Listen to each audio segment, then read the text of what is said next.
दर्शकबिन नमस्कार। आज म शिक्षाविद तथा साहित्यकार किरण आचार्यद्वारा लिखित शैलसुते उपन्यासका बारेमा लेख प्रसाद प्याकुरेलजीले गर्नुभएको समीक्षा हजुरहरू समक्ष राख्न गइरहेकी छु। किरण आचार्यद्वारा लिखित कृतिहरू विशेषतः उपन्यासहरू कुनै न कुनै दर्शनमा आधारित हुन्छन्, जसलाई बुझ्नका लागि कृति मात्र पर्याप्त हुँदैनन्, बरु दर्शनका पाना पाना पल्टाउनु पर्ने हुन्छ, जसले गर्दा समीक्षकहरूमा दर्शन चेतको थप विकास भई ज्ञानको दायरा फराकिलो हुन्छ। यसर्थ ज्ञानको दायरा फराकिलो हुने गरी कृति समर्पण गर्न सक्नु आचार्यको प्रमुख वैशिष्ट्य हो। यही वैशिष्ट्य किरण आचार्यको 10औं कृति शैलसुतेमा भेटिन्छ। शैलसुते आचार्यको दर्शनमा आधारित पौराणिक स्रोतलाई आधार मानेर सिर्जना गरिएको कृति हो, जहाँ कृतिको साजसज्जादेखि विभिन्न शीर्षक उपशीर्षकमा केन्द्रित विषयवस्तु, पात्र चयन, पात्र नामाकरण, परिवेश निर्माण र सन्देशका तहसम्म पूर्वीय दर्शनलाई नै प्रश्रय दिने किसिमका यथार्थहरू समेटिएका छन्। पछिल्लो समय पौराणिक स्रोतलाई आधार मानेर उपन्यासको सिर्जना गर्न रुचाउने किरण आचार्य शैलसुतेका माध्यमद्वारा ऋग्वेद, मार्कण्डेय पुराण, रामायण, शिव महापुराण, महाभारत, स्वस्तानी व्रतकथा, श्रीमद् भागवत महापुराण आदिबाट आख्यानीकरण गरिएको कृतिको स्वाद चखाउन सफल देखिन्छ।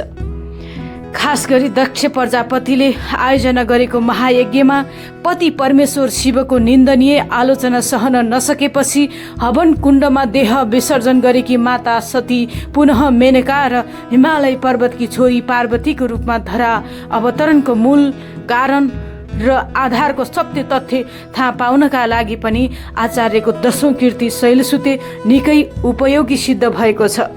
आम पाठकका मनमा प्रश्न उठ्न सक्छ, आखिर आचार्यको शैलसुतेको अध्ययन चाहिँ किन 349 पृष्ठको मोटो छेलीलाई पढे बापत पाठकहरूले त्यस्तो के प्राप्त गर्छन्? यथार्थमा भन्नुपर्दा यस कृतिका अध्येताहरूले माता पार्वतीको गम्भीर तर आश्चर्यचकित तर्क क्षमता भएको बाल्यकाल, कैयौं पराक्रमी कार्यहरू तथा झण्डै कहिल्यै नमर्ने अजर अमर शहरको वरदान पाएका शम्भु निशम्भुबाट स्वर्गलाई मुक्ति दिलाउन गरेका प्रयासहरू त थाहा पाउँछन्। उल्लिखित मूल कथा सँगसँगै जोडिएर आएका देवी कौशिकीको उत्पत्ति कथा, कुमार कार्तिकेय र उनकी माता गङ्गाको कथा, गणेश जन्मको कथा, गङ्गा अवतरण, शम्भु निशम्भु वधको वास्तविकता लगायतका प्रसङ्गहरूको रोचक यथार्थ थाहा पाउनका लागि पनि यो उपन्यास उपयोगी मानिन्छ। त्यसो त प्रस्तुत कृति दर्शन प्रयोग पौराणिक कालको राजनीतिभित्र प्रयोग हुने कूटनीति, छल कपट र जय पराजयका विषय समेत कृतिमा रोचक बनेर आएका छन्। युद्धले निम्त्याउने भयावह अवस्थाको चित्रण गर्दै युद्धमा जित्नेले पनि हार्ने र हार्नेले पनि हार्ने परिणति भोग्नुपर्ने भएकाले युद्ध कसैका लागि पनि किमार्थ फलदायी बन्न सक्दैन भन्ने सन्देश सम्प्रेषणताका दृष्टिले पनि आचार्यको प्रस्तुत उपन्यास उपयोगी देखिन्छ। पौराणिक युगमा देखा परेका कतिपय महिला पात्रहरूको राज्यका लागि फलदायी हुने रणनैतिक सुझाव मै हुँ भन्ने ऋषिमुनिहरूको घमण्डलाई चुर चुर पार्ने विद्वता, समग्र महिला जातिहरूलाई हेर्ने दृष्टिकोणमा परिवर्तन ल्याउनु पर्ने मान्यता सहितको नारीवादी केन्द्रित अस्तित्ववादी चिन्तन पर्गेलेर ज्ञानको क्षितिज फराकिलो बनाउने अवसर आचार्यको यसै कृतिबाट प्राप्त हुने भएकाले पनि पाठकहरू उल्लिखित विशेषताहरूबाट लाभान्वित हुन चाहने जो कोही अध्येताहरूका लागि शैलसुते एउटा राम्रो अध्ययन सामग्री साबित हुन सक्छ। दर्शन प्रयोगगत विविधता। दर्शनको परिचय। यूनानी दार्शनिक पाइथागोरसका अनुसार ग्रीक भाषाको फिलोर प्रेम र सोफिया विवेकबाट फिलोसोफी अर्थात् दर्शन बनेको हो। वैध 2073 पृष्ठ 2। करिब 2500देखि 3000 वर्ष अघि युनानबाट प्रारम्भ भएको दर्शन शब्दको प्रथम प्रयोगता पाइथागोरस हुन् भने आदर्शवादी दर्शनको जन्मदाता प्लेटो मानिन्छन्। सामान्यतया दर्शन भन्नाले जीवन र जगतलाई हेर्ने, बुझ्ने र व्याख्या गर्ने दृष्टिकोण हो। प्रकृति र मानव समाजको भित्री आँखा हो। यही आँखाले हरेक वस्तुलाई हेर्ने, जाँच्ने, बुझ्ने र सोही अनुरूप आफ्नो धारणा र जीवन व्यवहार निर्धारण गर्ने गर्छ। मार्क्सका अनुसार हरेक साँचो दर्शन आफ्नो समयको बौद्धिक सार तत्त्व र संस्कृतिको जीवन्त आत्मा हो। यही दर्शन केन्द्रित भएर लेखिएको किरण आचार्यको 10औं कृति शैलसूत्रेभित्र चार्वाक, लोकायत दर्शन, सांख्य दर्शन, न्याय दर्शन, योग दर्शन जस्ता पूर्वीय दर्शन र नारीवादी दर्शन, अस्तित्ववादी दर्शन लगायत पाश्चात्य दर्शनहरूको बाक्लो प्रयोग भएकै कारण उल्लेखित कृति दर्शन प्रयोगका दृष्टिले महत्त्वपूर्ण साबित भएको छ, जसको विस्तृत चर्चा गरिनु सान्दर्भिक देखिन्छ। पूर्वीय दर्शन वा चार्वाक, लोकायत दर्शनको प्रयोग। चार्वाक शब्द चारु प्लस वाक भएर बनेको हो, जसमध्ये चारु शब्दले राम्रो, मिठो, आकर्षक र वाक शब्दले वचन, कुरा, भाषणको अर्थ प्रदान गर्ने भएकाले चार्वाक शब्दको अर्थ मिठो वा आकर्षक कुरा गर्ने व्यक्तिलाई बुझाउँछ। यसर्थ चार्वाक दर्शनले राम्रो बोल, मिठो खाऊ र यही रमाउलाई महत्त्व दिएको पाइन्छ। लोकायत दर्शनले भौतिक वस्तु मात्र सत्य हुन्छ, प्रत्यक्ष देखिने भौतिक वस्तुलाई मात्र सत्य मान्ने। लोकायत दर्शन न स्वर्ग न पर्गो वा नैवात्मा, पारलौकिक स्वर्ग, मोक्ष वा परलोक भन्ने कुनै कुरा छैन, आत्मा पनि परलोकमा जाने वस्तु होइन भन्दै आत्मा, स्वर्ग, नर्क, पाप, पुण्यलाई अस्वीकार गर्छ। वर्मा वा ईश्वरको अस्तित्व अस्वीकार गर्नुका साथै मानवीय जीवन क्षणिक भएकाले सुखपूर्वक बाँच्नु पर्छ। ऋण कृत्वा घृत पिबेतः, ऋण लिएर भए पनि सुखपूर्वक जीवन बिताऊ लगायतका मान्यताहरू लोकायत दर्शनले अङ्गीकार गरेको छ। यही मान्यता केन्द्रित विभिन्न बहसहरू अघि सारेको शैलसूत्री उपन्यास लोकायत दर्शन प्रयोगका दृष्टिले महत्त्वपूर्ण देखिन्छ। कृतिभित्र लोकायत दर्शनका प्रणेता स्वयं बृहस्पतिलाई नै पात्र बनाएर उनकै माध्यमद्वारा प्रस्तुत गरिएको लोकायत दर्शन केन्द्रित 4 गर्भित विचारहरू यस प्रकार छ। संसार रमणीय छ, जीवनलाई आनन्दमय बनाऊ, उत्सव बनाऊ, आनन्द नै वर्मा हो, तसर्थ आनन्द ल्याऊ, सुख नै जीवन हो, आनन्द नै जीवन हो। बडो सौभाग्यले व्यक्तिले जीवन प्राप्त गरेको हुन्छ, यसलाई व्यर्थ नबनाऊ। जीवन क्षणिक छ, नाशवान छ, चोलाको पुनरागमन असम्भव छ। यो आत्मा, स्वर्ग, नर्क, पाप, धर्म सबै काल्पनिक कुरा हुन्। दृश्य वस्तु अर्थात् भौतिक वस्तु मात्र सत्य हुन्छ। अदृश्य वस्तुलाई विश्वास गर्नु भनेको ब्रह्मा केवल परिकल्पना हो, यसको कुनै अस्तित्व छैन। तसर्थ अहिलेसम्म जीवन छ, सुखपूर्वक जीवनलाई व्यतीत गर्नुपर्छ। पृष्ठ 45। सांख्य दर्शनको परिचय। सांख्य दर्शनका प्रवर्तक महर्षि कपिल मानिन्छन्। सांख्य दर्शन सङ्ख्याबाट बनेको हो, जसको अर्थ तत्त्वहरूको गणना वा विवेचना गर्नु हो। यस दर्शनमा जगत र जीवनलाई 25 तत्त्वहरूको विश्लेषण मार्फत व्याख्या गरिएको छ, जसमा प्रमुख रूपमा प्रकृति, महत्त्व, तत्त्व, बुद्धि, अहङ्कार, मन 5, ज्ञानेन्द्रिय 5, कर्मेन्द्रिय 5, तन्मात्रा 5, महाभूत पुरुष समावेश छन्। संख्या दर्शन निरीश्वरवादी दर्शन हो। यसमा सृष्टिका लागि ईश्वरको आवश्यकता मानिँदैन, प्रकृति पुरुषको संयोगबाट नै सृष्टि सम्भव भएको मानिन्छ। सांख्य दर्शन अनुसार अभिधाका कारण पुरुषले आफूलाई प्रकृतिसँग एकाकार ठान्दा बन्धन उत्पन्न हुन्छ। जब पुरुष र प्रकृतिको भिन्नता विवेक ज्ञान प्राप्त हुन्छ, तब मोक्ष सम्भव हुन्छ। मोक्षको अर्थ दुःखबाट पूर्ण मुक्ति हो। पुरुष भन्नाले सांख्य दर्शनमा वर्णित प्रकृति र पुरुष मध्ये पुरुष चेतन, नित्य र निष्क्रिय तत्त्व हो, जसलाई आत्मा पनि भनिन्छ। यो चेतन तत्त्व जुन नित्य शुद्ध र अविकारी हुन्छ। सांख्य दर्शन अनुसार पुरुषलाई कर्ता नमानी साक्षीका रूपमा मात्र मान्ने गरिन्छ। यसै गरी प्रकृति जड अचेतन मूल तत्त्व हो जसबाट सम्पूर्ण भौतिक र मानसिक जगत उत्पन्न हुन्छ। यो त्रिगुणात्मक हुन्छ। सत्व रज तम परिवर्तनशील सक्रिय हुन्छ। प्रकृतिले पुरुषको अनुभव र मुक्तिका लागि सृष्टि गर्छ।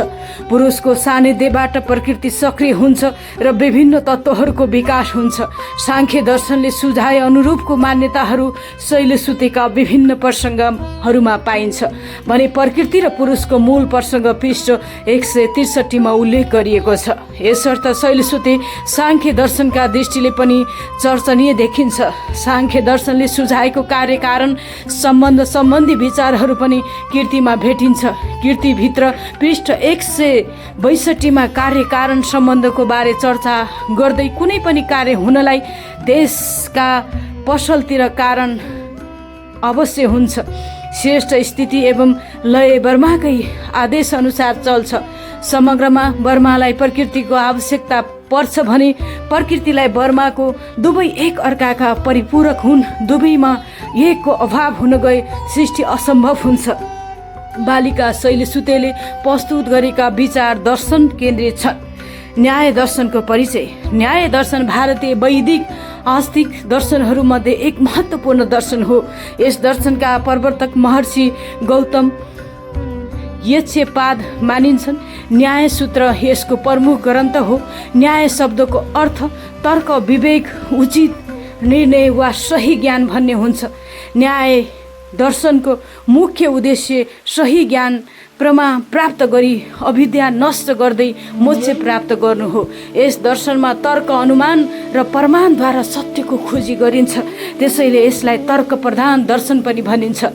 प्रमाण न्याय दर्शनमा महत्त्वका साथ हेरिएको प्रमाणलाई परमाको बारेमा वास्तविक ज्ञान दिने तत्त्वका रूपमा बुझाइएको छ।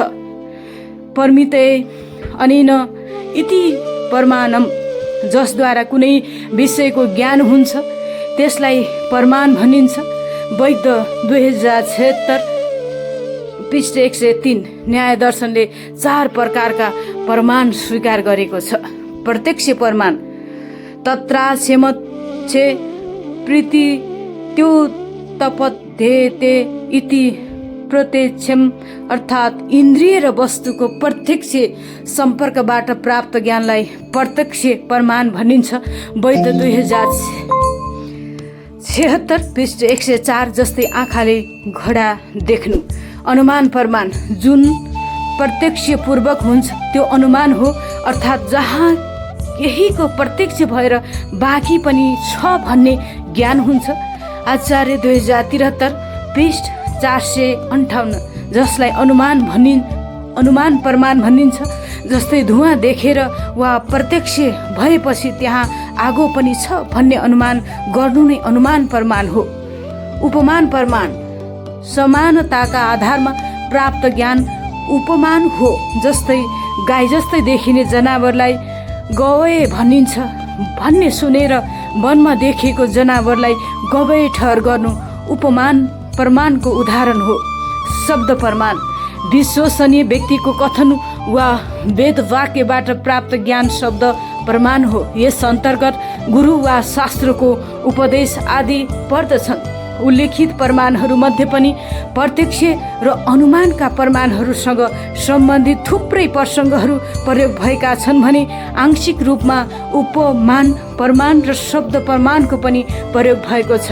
यस सन्दर्भमा केवल भ्रमलाई प्रेम गर्छ, भ्रमलाई रुचाउँछ, साँचो अर्थमा सत्यको तुलनामा भ्रमलाई नै वर्ण गर्छ। आचार्य 2082 पृष्ठ 34 लगायतका हरफहरूले अनुमान प्रमाणलाई महत्त्व दिनुका साथै डोरीमा सर्पको भ्रान्ति हुने वा धुवाँ देख्दा पक्कै आगो छ भन्ने अनुमान लगाउन सकिने अनुमतिवादमा आधारित साधारणीयकरणको समेत उपयोग गरेको छ। योग दर्शनका प्रवर्तक महर्षि पतञ्जलि मानिन्छन्। यस दर्शनको मुख्य ग्रन्थ योग सूत्र हो, जसमा जम्मा 194 सूत्रहरू रहेका छन्। ढकाल र कोइराला 2072 पृष्ठ 71। योग शब्द संस्कृतको युज धातुबाट बनेको हो, जसको अर्थ जोड्नु, एकाग्र गर्नु वा नियन्त्रण गर्नु हो। पतञ्जलि योग सूत्र अनुसार योग चित्तवृत्ति निरोध अर्थात् चित्तका वृत्तिहरूको निरोध गर्नु नै योग हो। यहाँ चित्त भन्नाले मन, बुद्धि र अहङ्कारको समष्टि बुझिन्छ।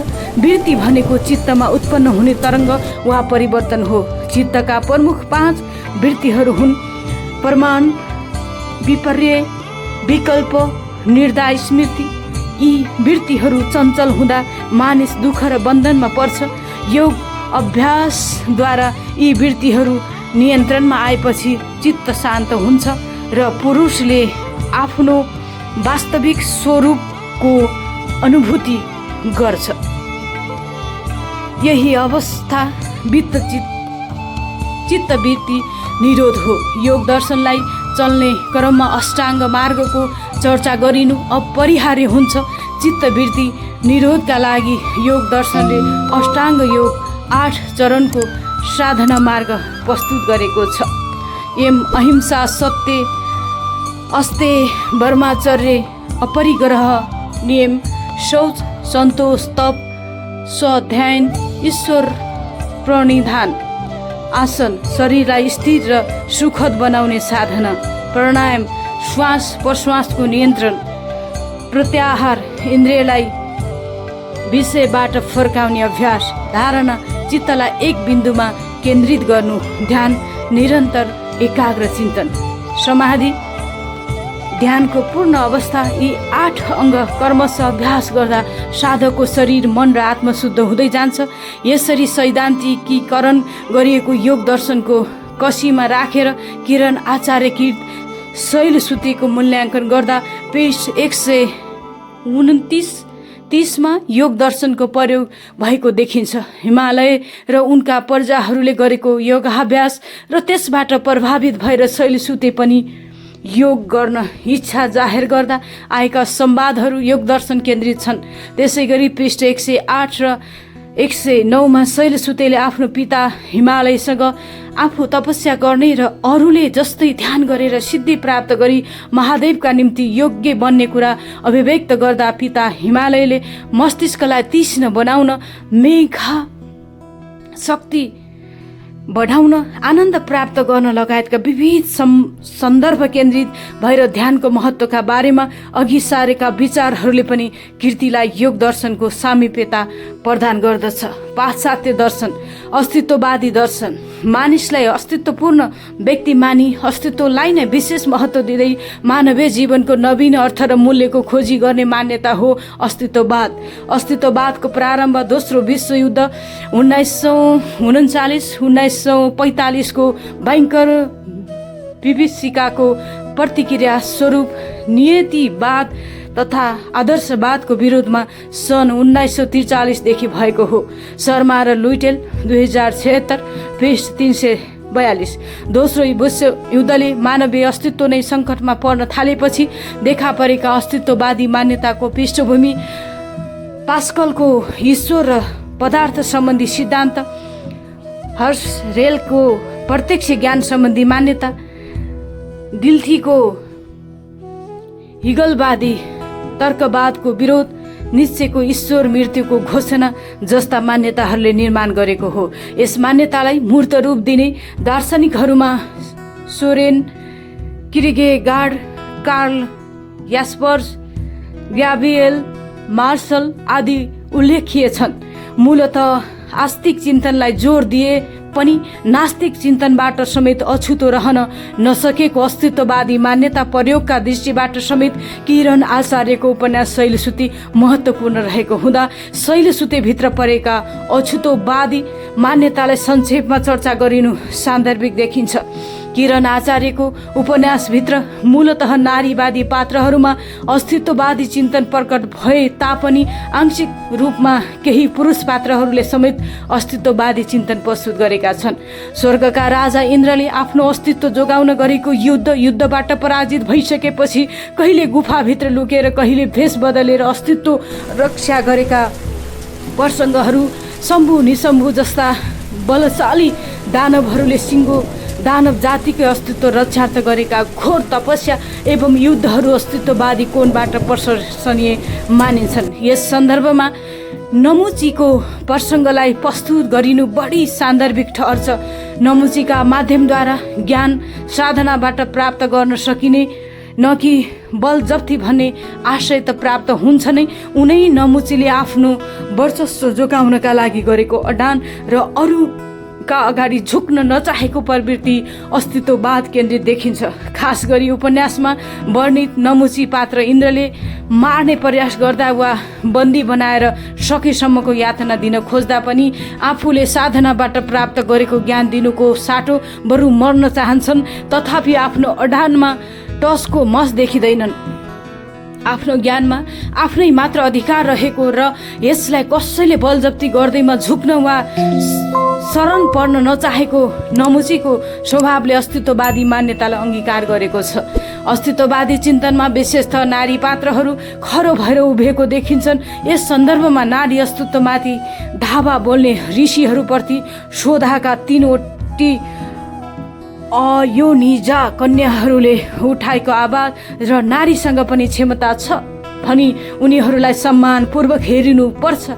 उनीहरूको मनमा मर्दन आउने काम गर्नु किमार्थ क्षम्य हुन सक्दैन भन्ने मान्यता केन्द्रित विचार प्रस्तुत हुँदा अस्तित्ववादी चिन्तन प्रादुर्भाव भएको देखिन्छ।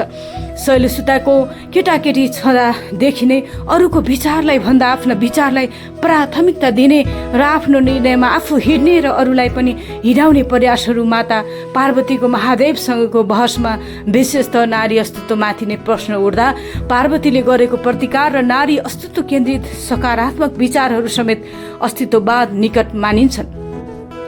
नारीवादी दर्शन पुरुषद्वारा स्थापित नारी सम्बन्धी समस्त धारणा दृष्टिकोण पूर्वाग्रह मान्यता कल्पना र साहित्यमा नारीको स्त्री चरित्र चित्रण आदिलाई नकार्दै नारीको वास्तविक अस्तित्व तथा पहिचान कायम गर्ने मान्यता शर्मा र लुइटेल 2076 पृष्ठ 171 नै नारीवादी हो। नारीवादी अन्तर्गत समान अधिकारको सुनिश्चितता, लैङ्गिक भेदभावको अन्त्य, महिला सशक्तिकरण जस्ता पक्षहरूका माध्यमद्वारा सामाजिक न्याय स्थापना गर्ने ध्येय राखिएको हुन्छ। यस किसिमको नारीवादी स्वर सन्धानका दृष्टिले पनि किरण आचार्यको शैलसुते महत्त्वपूर्ण कृति बनेको छ।